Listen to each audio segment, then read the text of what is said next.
Well, look at the time. I'll try to keep this brief. After 28 years of peacock logos on much of what I own, it is my choice now to jump without a net into the great unknown, as I do for the first time in my 62 years. My biggest worry is for my country. The truth is, I'm not a liberal or a conservative. I'm an institutionalist.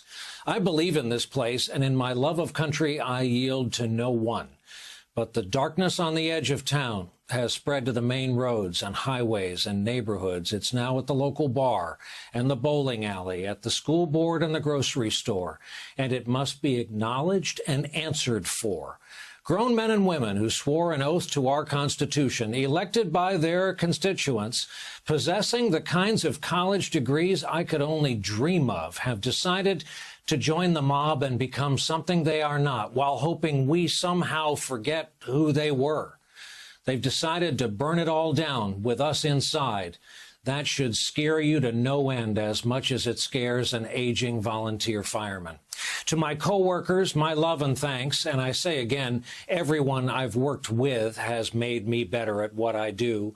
To my family, love and thanks doesn't begin to cover it, but now I have the time to better express it. My friends know who they are. No one's been blessed with better friends. To the guests on this broadcast, as you heard the nice man say a few minutes ago, it's always been about you. Otherwise, I'd be staring into the camera for an hour, 5 nights a week, and nobody wants to see that. You are the 11th hour and will continue to be the 11th hour. This is where I thank you, however, for being so great, for explaining these last 5 years.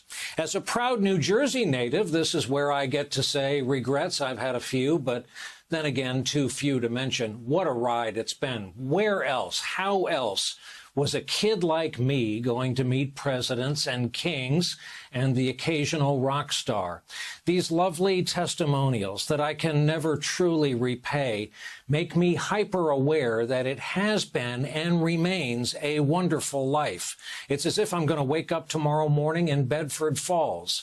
The reality is, though, I will wake up tomorrow in the America of the year 2021, a nation unrecognizable to those who came before us and fought to protect it, which is what you must do now. My colleagues will take it from here. I will probably find it impossible to be silent and stay away from you and lights and cameras after I experiment with relaxation and find out what I've missed and what's out there. Every weeknight for decades now, I've said some version of the same thing. Thank you for being here with us. Us, meaning the people who produce this broadcast for you. And you, well, without you, there's no us. I'll show myself out until we meet again. That is our broadcast for this Thursday night. Thank you for being here with us. And for all my colleagues at the networks of NBC News, good night.